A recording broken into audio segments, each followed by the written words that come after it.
How is Eritrea responding to yesterday's speech by the Ethiopian Prime Minister, who addressed the parliament on Thursday? He addressed Eritrea, Djibouti, and Somalia.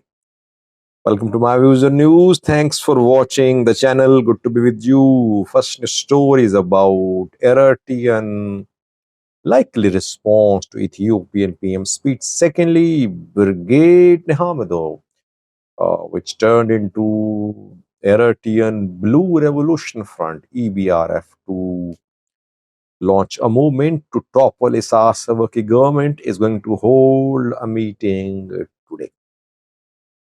Let's start with the news story about EBRF, Eritrean Blue Revolution Front. EBRF is an organization which was Brigade Nehamedow. Brigade Nehamedow has now started an armed struggle against Eritrean government. Not all Brigade Nehamedow groups, by the way. It's not that entire Brigade Nehamedow has turned into EBRF. Brigade Nehamedow was never under one control, one command. They had city level structures mostly.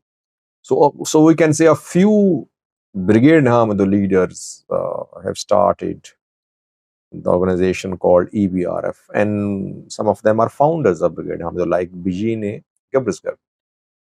BNA has been at the forefront of engagement with Ethiopia. EBRF is basically based in Ethiopia. It has inaugurated its office in Addis Ababa. By the way, a few days ago, we saw pictures of Bijine Gebresgar from Addis Ababa. He was seen sitting at EBRF office, I think, in Addis. In the background, pictures of Ethiopian Prime Minister Abiy and Ethiopian President Haile Selassie were seen on the wall. So it seemed as if the man was sitting at some office of the Ethiopian government. Generally, when Ethiopian officials speak, you see pictures of Ethiopian flag. You see Ethiopian flag and pictures of Ethiopian PM and president in the background. So BNA was in Addis. That is why he chose to place pictures of Ethiopian PM and president on the wall behind his chair.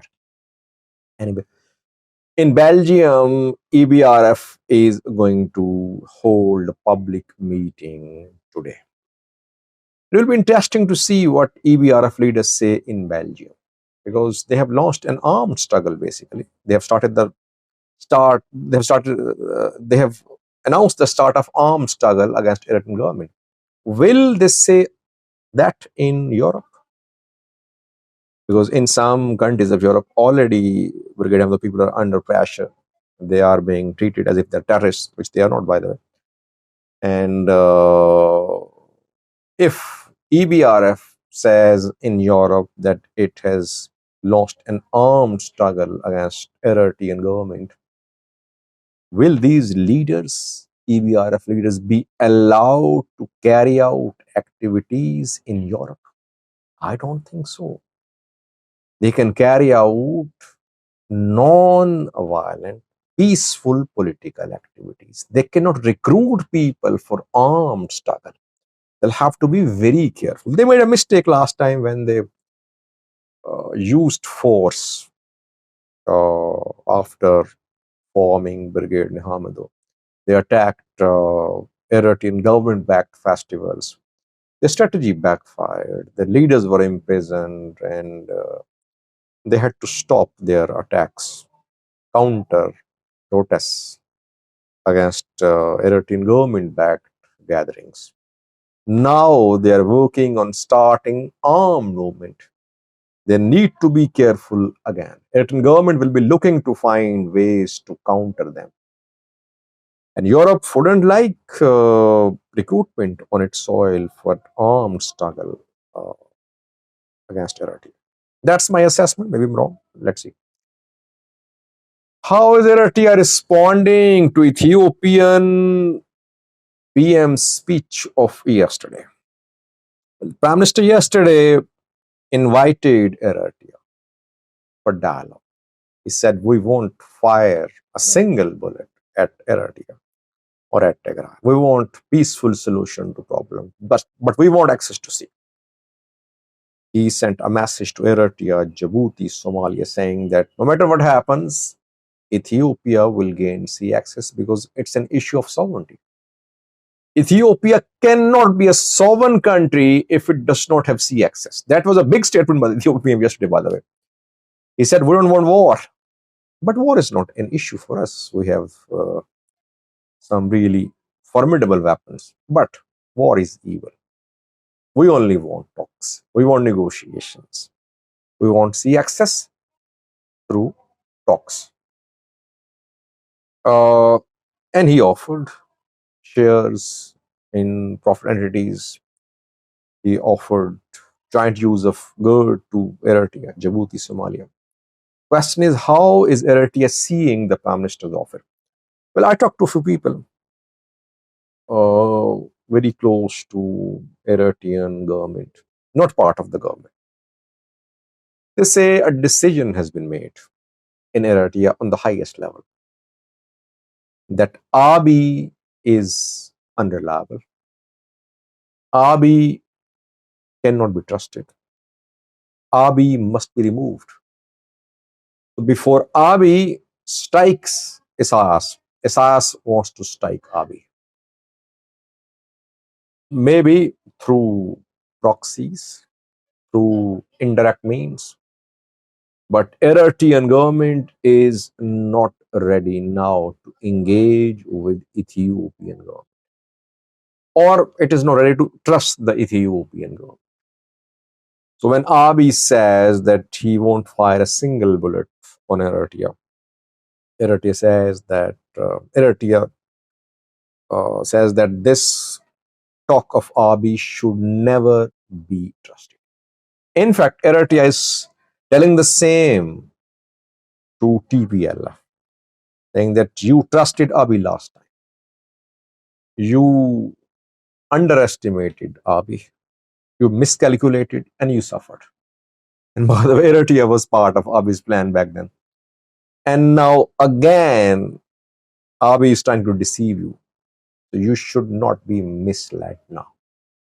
If you are again deceived by Abiy, then you will suffer another catastrophe. This is what Eritrea is telling TPLF. I'm telling you what I have learned through people who know what happens at the highest level in Eritrea, between Eritrea and TPLF. That is why you won't see any positive response from Eritrean side.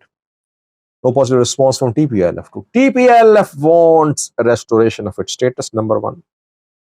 TPLF wants, secondly, Volkite. After that, it can think of forming alliance with Abiy, improving relation with Abiy. Before these two things, nothing is going to lead to improvement in relations between TPLF and Prosperity Party. So we'll have to wait to see.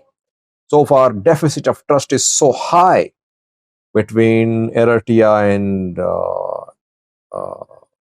Addis Ababa, between Mekelle and Addis Ababa, that no engagement, no political engagement is on the cards. By the way, just a little off topic, PM Abiy yesterday asked intellectuals, not intellectuals, businessmen, religious elders, scholars, and embassies to intervene to de-escalate situation between Tigray and federal government to avert a war. Last time too, they tried to play a role.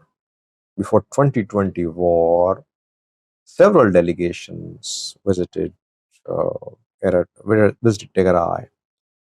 But then suddenly we saw what happened. Only foreign embassies can play a role, as I said in a video yesterday. But are they willing? I think Abiy told TPLF yesterday that US is not concerned about you now.